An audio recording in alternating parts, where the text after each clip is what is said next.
Morning, dear students. Today we start new chapter of EVS. First, I shall be responsible and sensitive.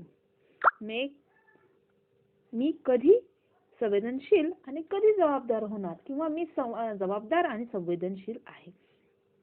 बघा, यहाँ पे आपको 3 pictures दिए गए हैं. अब 3 पिक्चर्स में आपको क्या इन्फॉर्मेशन दी गई है वो हम पढ़ेंगे. सबसे पहले देखिए क्या है. पहला पिक्चर, इट वॉज दीपिका's बर्थडे. ये कौन सा पिक्चर है? दीपिका का बर्थडे है, दीपिका का जन्मदिन है, उसका पिक्चर है. She had invited all her friends to her house. और उसने क्या किया? उसने उसके बर्थडे के दिन अपने सारे दोस्तों को घर पे बुलाया. व्हेन हर फ्रेंड्स केम, जब उसके सारे दोस्त बर्थडे के लिए आए, she put on music at a loud volume. तो उसने क्या किया? बहुत ही जोरों की आवाज में म्यूजिक स्टार्ट किया. And all of them began to dance and have fun. और सभी के सभी मतलब सभी दोस्त क्या करने लगे? उन गानों पे या उस म्यूजिक पे डांस करने लगे और मजे करने लगे जोर से. देखिए अब सेकेंड पिक्चर में क्या है? Her neighbour was an elderly person. अब दीपिका के जो नेबर है वो एल्डरली पर्सन है, मतलब क्या? वो बूढ़े हो चुके हैं. ही suffered from high blood pressure. उन्हें बीपी का हाई ब्लड प्रेशर मतलब क्या? उन्हें बीपी की बीमारी है. ही could not tolerate very loud music. और वो बहुत ही जोरों की आवाज नहीं सुन सकते, मतलब उन्हें वो उससे तकलीफ होती है. Third picture, he asked Deepika to turn down the volume. अब वो क्या करने, वो बाद में तीसरे पिक्चर में उन्होंने क्या किया? वो दीपिका के घर गए और उसे क्या करने लगे? उसे वॉल्यूम कम करने के लिए बोलने लगे.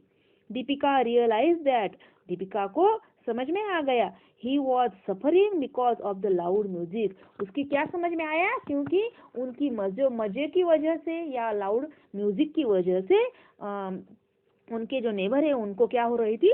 तकलीफ हो रही थी. She turn down the volume at once. और उसने क्या किया? उसकी गलती उसकी समझ में आ गई, इसलिए उसने झट से वो म्यूजिक की आवाज कम कर दी.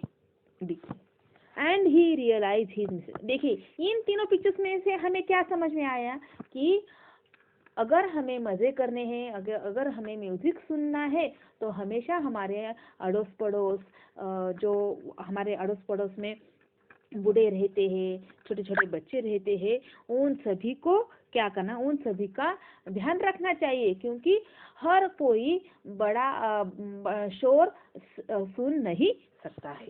देखिए and he realise his mistake.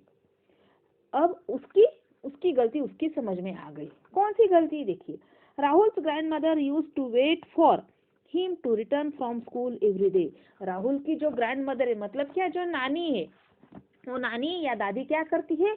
Her rose school छूटने के बाद राहुल का इंतजार करती है. मतलब क्या?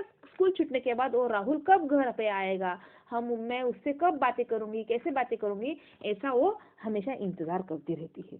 When he return, और जब राहुल स्कूल से घर आता है, she would give him something to eat. वो क्या करता है? कुछ ना कुछ खा लेता है.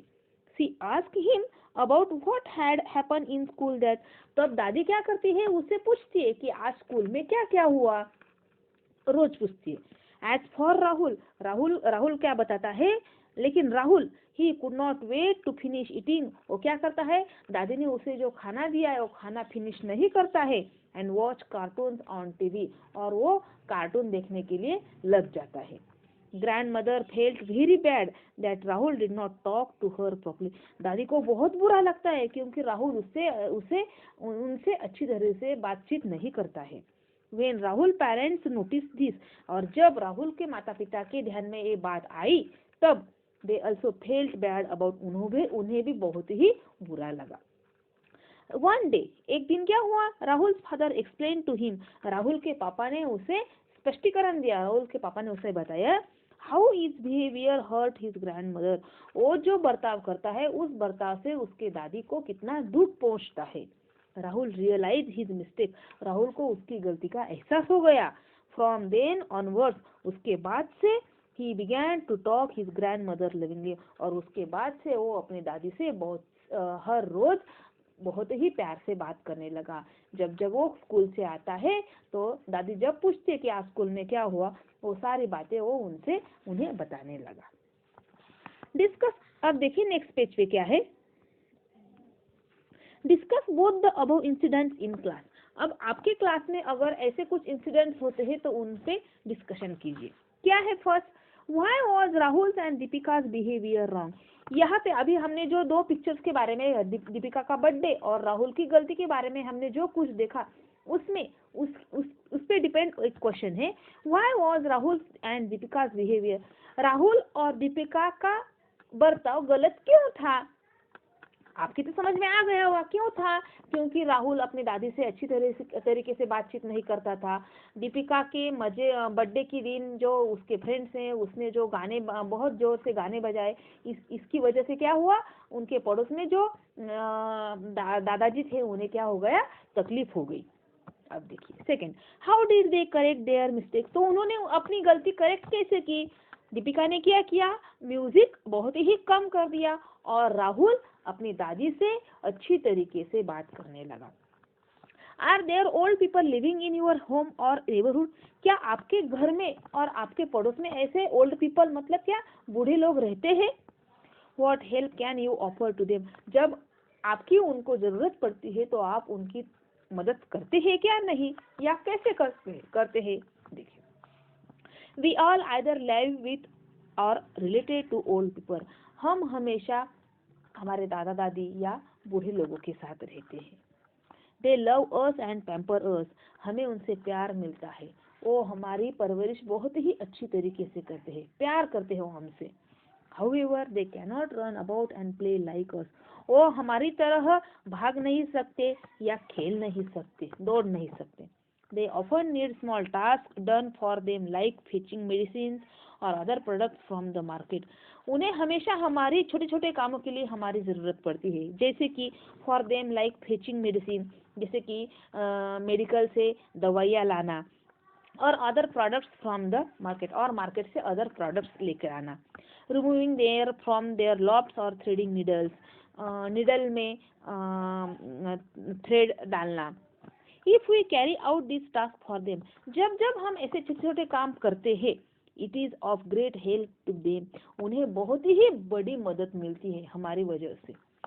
If the TV और म्यूजिक इज प्लेड लाउडली, और जब हम टीवी और म्यूजिक बहुत ही लाउडली बजाते हैं, it can be very disturbing for them, तो उन्हें इससे बहुत ही बड़ी तकलीफ होती है। एट सच टाइम, ऐसे समय पे we must lower the volume, हमें म्यूजिक या वॉल्यूम कम कर देना चाहिए। Grandparents are often at home all day. पूरे दिन हमारे ग्रैंड पेरेंट्स पूरे दिन घर पे रहते हैं। Their only pastime is talking to their children and grandchildren. वो हमेशा पास्ट टाइम की बातें करते हैं, जैसे कि टू देयर, उनके बच्चों के बारे में और उनके पोता या पोती के बारे में उनके वो बातचीत करते रहते हैं। They are curious about what their grandchildren do at school. उन्हें बहुत ही उत्सुकता होती है कि उनके पोते या पोतियों के स्कूल में उस दिन क्या क्या हो, उन्हें वो बातें उन्हें जाननी होती है, मतलब क्या उन्हें मालूम करनी होती है। They have great affection for us, उन्हें हमसे प्यार चाहिए और हमें भी उनसे प्यार चाहिए। They feel happy when we speak to them lovingly, और जब हम उनसे बहुत ही प्यार से बातचीत करते हैं तो वो बहुत ही खुश होते हैं या प्रसन्न रहते हैं। कैन यू टेल, आप बता सकते हो, If someone at home or in the neighborhood is suffering from an illness, अगर आपके घर में या आपके अड़ोस पड़ोस में अगर कोई बीमार हो तो आप क्या करेंगे। Put a tick mark in front of statements you agree. अगर आप नीचे गए स्टेटमेंट से एग्री हो तो सही की टिक मार्क कीजिए, और अगर आप एग्री नहीं हो तो उसके सामने आप गलत का टिक मार्क कीजिए। देखिए, We should visit the patient frequently at any order. कभी भी कौन से भी समय पर हमें पेशेंट को बार बार मिलने जाना चाहिए।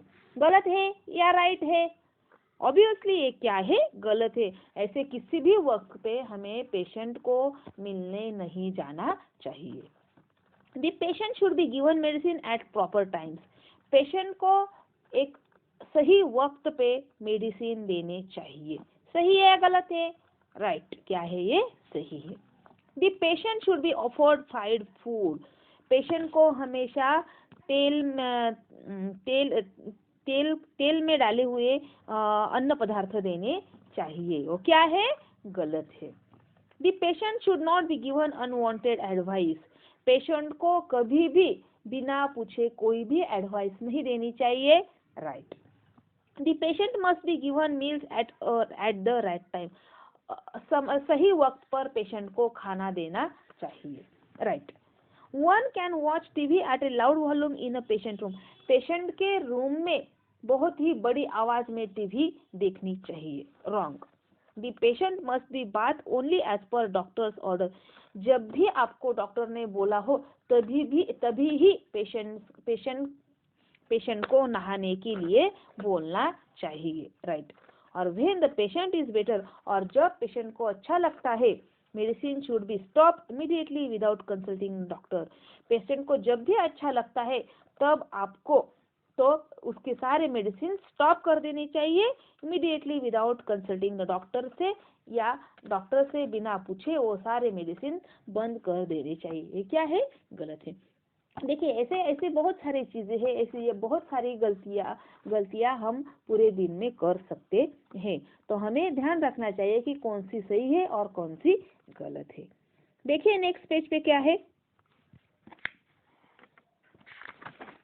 We all wish for a patient to get well soon.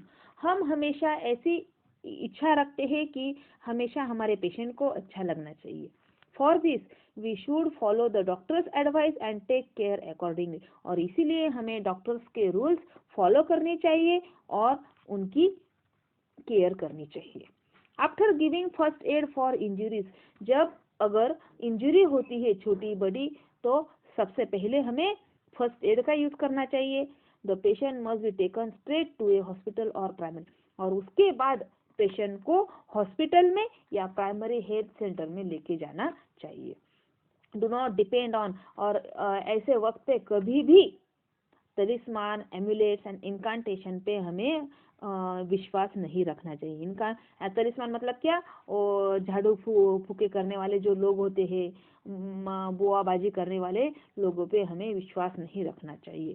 Consult a doctor on time, हर सही वक्त पर हमें सबसे पहले डॉक्टर से ही एडवाइस लेनी चाहिए। आगे का पार्ट हम अगले ऑनलाइन वीडियो में लेंगे।